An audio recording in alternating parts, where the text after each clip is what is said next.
पिछले वाले वीडियो में हमने फ्राइडे का फर्स्ट लॉ, फ्राइडे का सेकंड लॉ हमने डिस्कस किया हुआ है। और जैसा कि हम लोग जानते हैं कि इलेक्ट्रोलाइसिस के प्रॉब्लम को सॉल्व करने के लिए फ्राइडे का फर्स्ट लॉ, फ्राइडे के सेकंड लॉ को यूज़ करना जरूरी होता है। दोनों का कंबाइंड फॉर्म यूज़ करना होता है। तो अब हम लोग बात करेंगे कि जो भी इलेक्ट्रोलिसिस के जो प्रॉब्लम होते हैं उसको हम लोग जब सॉल्व करते हैं तो उसमें कुछ टर्म्स होते हैं जिसको आपको पता होना चाहिए, तभी आप यूज़ कर पाएंगे फ्राइडे का फर्स्ट लॉ और फ्राइडे के सेकंड लॉ के बारे में। तो सबसे पहले हम लोग बात करेंगे कि फ्राइडे कांस्टेंट क्या होता है। तो अगर हम लोग बात करें फ्राइडे कांस्टेंट के बारे में, तो फ्राइडे कांस्टेंट का मतलब होता है वन फ्राइडे इक्वल टू होता है charge on 1 mole of electron. तो 1 मोल इलेक्ट्रॉन पर जितना चार्ज होता है 1 फैराडे के इक्वल होता है। अब हम लोग जानते हैं कि 1 मोल इलेक्ट्रॉन में 6.02 इंटू 10⁻23 इलेक्ट्रॉन होते हैं और एक इलेक्ट्रॉन पे 1.6 इंटू 10⁻⁻19 कूलम का चार्ज होता है।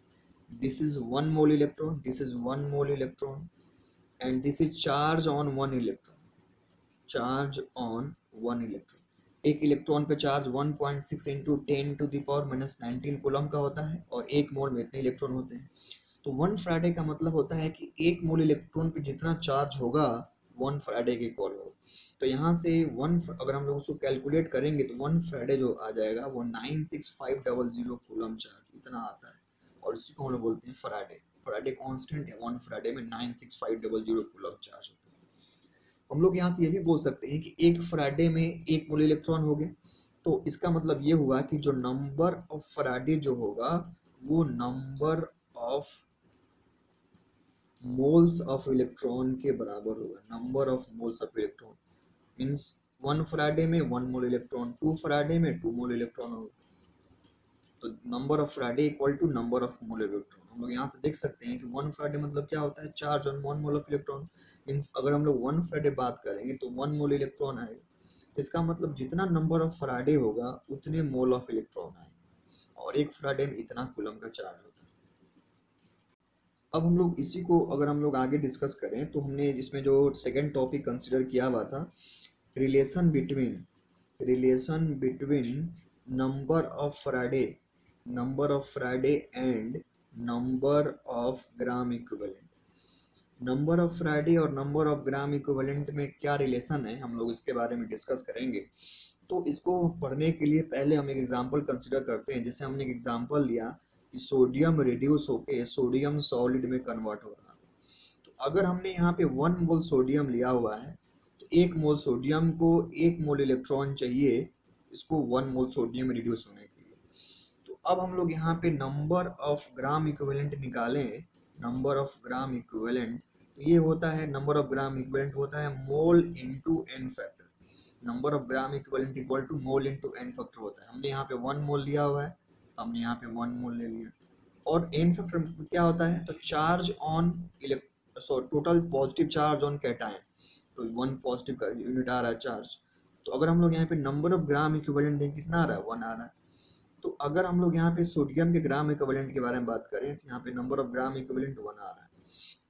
और हम लोग ये भी जानते हैं कि जो नंबर ऑफ फैराडे होता है वो नंबर ऑफ इलेक्ट्रॉन के बराबर होता है। अगर हम लोग यहाँ से नंबर ऑफ फैराडे फाइंड करें तो हम लोग यहाँ से बोल सकते हैं कि जो नंबर ऑफ फैराडे होगा, हम लोग जानते हैं कि जो नंबर ऑफ फैराडे होता है, नंबर ऑफ फैराडे वो होता है number of mole of electron. Number of mole of electron. तो अगर हम लोग इस रिएक्शन में क्या देख रहे हैं, 1 मोल इलेक्ट्रॉन है। तो अगर हम लोग यहाँ पे नंबर ऑफ फैराडे लिखे तो number of mole of electron के बराबर होगा। मीन्स अगर 1 मोल इलेक्ट्रॉन है तो 1 फैराडे होगा। तो यहाँ से क्या हो जाएगा, नंबर ऑफ फैराडे यहाँ से जो आएगा वो भी कितना आएगा, 1 आएगा। नंबर ऑफ ग्राम इक्विवेलेंट भी 1 आ रहा है, नंबर ऑफ फैराडे भी 1 आ रहा है। तो हम लोग यहाँ से क्या बोल सकते हैं कि जो नंबर ऑफ ग्राम इक्विवेलेंट होगा, नंबर ऑफ ग्राम इक्विवेलेंट वो नंबर ऑफ फैराडे के इक्वल होगा। ये एक बहुत इंपॉर्टेंट रिलेशन होता है। तो जो नंबर ऑफ ग्राम इक्विवेलेंट होता है वो नंबर ऑफ फैराडे के इक्वल होता है। ये देख सकते हो कि हमने यहाँ पे सोडियम को 1 इलेक्ट्रॉन दिया तो रिड्यूस हो गया। तो अगर 1 मोल सोडियम होता इसको 1 मोल इलेक्ट्रॉन चाहिए था रिड्यूस होने के लिए। तो अगर हम लोग यहाँ पे नंबर ऑफ ग्राम इक्विवेलेंट निकालें तो मोल इंटू एन फैक्टर होता है। तो अगर 1 मोल इलेक्ट्रॉन है यहाँ, सॉरी अगर हमने यहाँ पे 1 मोल सोडियम लिया हुआ है इसका गेन फैक्टर कितना है 1, तो हमने मल्टीप्लाई किया तो देख ले कितना नंबर ऑफ ग्राम इक्विवेलेंट जो आ रहा था वो 1 आ रहा था। अब अगर हमें यहाँ पे नंबर ऑफ फैराडे निकालना हुआ तो नंबर ऑफ फैराडे होता है कि number of mole of electron. तो यहाँ पे कितने मोल इलेक्ट्रॉन हमने लिया है 1 मोल इलेक्ट्रॉन लिया है, तो नंबर ऑफ फैराडे कितना आएगा 1 आ गया। तो यहाँ से नंबर ऑफ ग्राम इक्विवेलेंट भी 1 आ रहा था, नंबर ऑफ फैराडे भी 1 आ रहा था। हम लोग यहाँ से बोल सकते हैं नंबर ऑफ ग्राम इक्विवेलेंट जो होगा वो नंबर ऑफ फैराडे के इक्वल होगा। अगर हम लोग और एग्जाम्पल कंसिडर करें तो जैसे कि हमने एग्जाम्पल के तौर पे मैग्नीशियम को लिया हुआ है, तो मैग्नीशियम जो है वो 2 इलेक्ट्रॉन रिड्यूस करके मैग्नीशियम सॉलिड में कन्वर्ट हो जा रहा है। अगर हम लोग यहाँ पे 1 मोल मैग्नीशियम लें तो 1 मोल मैग्नीशियम के लिए 2 मोल इलेक्ट्रॉन चाहिए मैग्नीशियम सॉलिड में कन्वर्ट होने के लिए। तो अगर हम लोग यहाँ पे नंबर ऑफ ग्राम इक्विवेलेंट निकालें मैग्नीशियम +2 का, तो ये हो जाएगा मोल इंटू एन फैक्टर हो जाएगा। मोल कितना लिया हुआ है हमने 1 लिया हुआ है, एन फैक्टर कितना इसका हो जाएगा 2, क्यों, क्योंकि मैग्नीशियम पे +2 यूनिट का चार्ज है, तो एन फैक्टर इसका कितना हो जाएगा 2 हो जाएगा। तो यहाँ से इसका एन फैक्टर हमने 2 लिया हुआ है, कितना आ गया 2 आ गया। नंबर ऑफ ग्राम इक्विवेलेंट अगर हम लोग देखें मैग्नीशियम का, तो नंबर ऑफ ग्राम इक्विवेलेंट यहाँ से जो आ जाएगा वो 2 आ जाएगा। और हम लोग जानते हैं कि जो नंबर ऑफ फैराडे जो होता है वो number of mole of electron के बराबर होता है। तो number of mole of electron यहाँ पे कितना मोल इलेक्ट्रॉन है 2 मोल, प्लस जो नंबर ऑफ फैराडे कितना हो जाएगा 2 हो जाएगा। तो हम लोग यहाँ से भी देख सकते हैं कि नंबर ऑफ ग्राम इक्विवेलेंट भी 2 आ रहा है, नंबर ऑफ फैराडे भी 2 आ रहा है। तो हम लोग यहाँ से बोल सकते हैं कि नंबर ऑफ ग्राम इक्विवेलेंट जो होगा ग्राम इक्विवेलेंट वो नंबर ऑफ फैराडे के इक्वल। और अगर हम लोग एग्जांपल देखें तो हम लोग यहाँ से बोल सकते हैं कि जैसे हमने एल्युमिनियम का एग्जांपल लिया, तो एल्युमिनियम में 3 इलेक्ट्रॉन रिसीव करके एल्युमिनियम सॉलिड में कन्वर्ट हो रहा है। अगर इसका हम लोग 1 मोल लें तो इसको 3 मोल इलेक्ट्रॉन चाहिए। अगर इसका हम लोग नंबर ऑफ ग्राम इक्विवेलेंट देखें तो नंबर ऑफ ग्राम इक्विवेलेंट जो हो जाएगा वो हो जाएगा मोल इंटू एन फैक्टर। मोल कितना है 1, एन फैक्टर 3, तो 1 इंटू 3 कितना आ गया 3 आ गया। अगर हम लोग नंबर ऑफ फैराडे इसका कैलकुलेट करें तो नंबर ऑफ फैराडे होता है number of mole of electron, तो यहाँ पर हो जाएगा number of mole of electron. तो यहाँ पे कितने मोल ऑफ इलेक्ट्रॉन है 3, इसका फैराडे भी कितना हो जाएगा 3 हो जाएगा। तो 3 बार हमने एग्जाम्पल कंसिडर किया जहाँ से ये प्रूफ हो गया कि जो नंबर ऑफ ग्राम इक्विवेलेंट होगा नंबर ऑफ ग्राम इक्विवेलेंट वो नंबर ऑफ फैराडे के इक्वल हो जाएगा। ये बहुत इंपॉर्टेंट रिजल्ट है, जो ग्राम इक्विवेलेंट हो गया वो नंबर ऑफ फैराडे के इक्वल आ गया। Now we are going to discuss calculation of number of Faraday.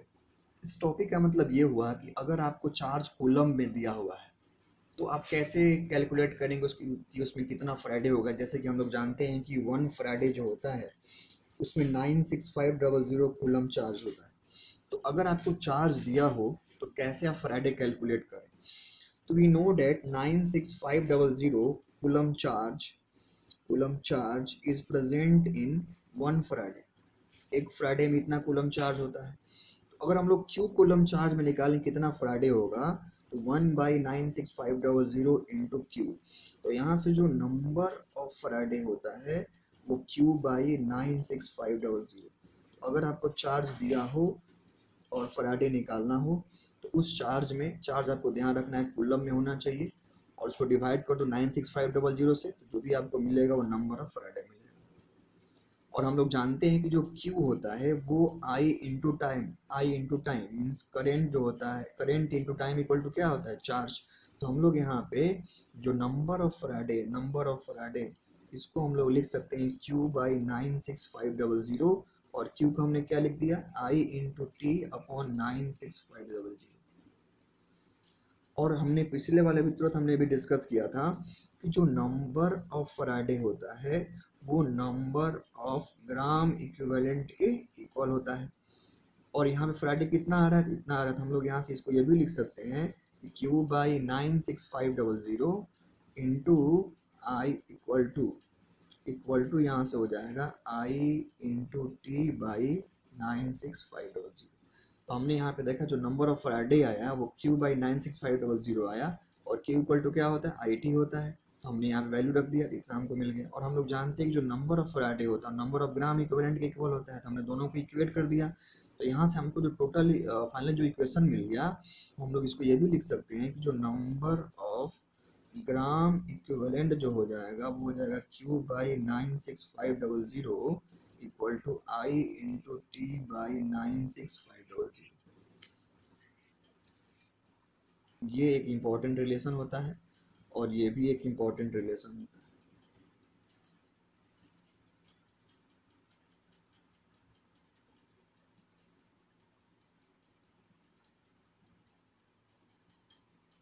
तो जैसा कि अभी हमने अभी डिराइव किया कि जो नंबर ऑफ फ्राइडे होता है वो नंबर ऑफ ग्राम इक्विवेलेंट की इक्वल होता है, जिसको हम लोग Q/96500 या I इंटू टी अपॉन 96500 लिख सकते हैं। अब हम लोग ये भी जानते हैं कि जो नंबर ऑफ ग्राम इक्विवेलेंट होता है, नंबर ऑफ ग्राम इक्विवेलेंट वो होता है मोल इंटू एन फैक्टर। इसको भी हमने डिराइव किया हुआ है कि जो number of gram equivalent number into mole into n factor होता है। अब हम लोग क्या करेंगे कि जहां हमने ग्राम इक्विवेलेंट लिखा है उसको हम लोग क्या लिखेंगे, मोल इंटू एन फैक्टर लिखेंगे। इसको हम लोग लिख सकते हैं कि mole into n factor equal to हो जाएगा Q/96500 equal to I into T/96500। ये हो जाएगा, ये हमारा आ गया final equation. Mole into n factor equal to Q/96500 या I into T upon 96500। I हमने यहाँ पर जो लिया हुआ है ये करंट होता है और इसको हम लोग एम्पियर में लेते हैं, और टी जो होता है वो टाइम होता है और इसको हम लोग किस में लेते हैं, सेकंड में लेते हैं, ये ध्यान रखना है। और यहाँ पे जो क्यू होता है इसको हम लोग कूलम में लेते हैं, हम लोग कूलम में लेते हैं। अब यहाँ पे एक और रिलेशन आता है कि अगर आपको करंट का इफिशियंसी दिया हो, आई मतलब होता है करंट, और अगर आपको करंट की इफिशियंसी दी हुई हो, जैसे हमने यहाँ पे इफिशियंसी दे दिया, हमने यहाँ पे इफिशियंसी x% दे दिया, तो फिर आप कैसे यूज करोगे इस फॉर्मूले को। तो यहाँ से हम लोग बोल सकते हैं कि अगर करंट इफिशियंसी x दिया हुआ है तो I इक्वल टू हो जाएगा I इंटू एक्स अपॉन 100। अब इस वैल्यू को उठा के फॉर्मूले में रख दो, तो यहाँ से क्या हो जाए, तो mole into n factor equal to हो जाएगा Q/96500, ये तो ऐसे ही रहेगा, और ये हो जाएगा I into x/100 into T divided by 96500। तो हमने कुछ नहीं किया, जो भी करंट का एफिशिएंसी दिया हुआ था उसमें हमने ये वाली वैल्यू उठा के रख दी और हमको मिल गया है।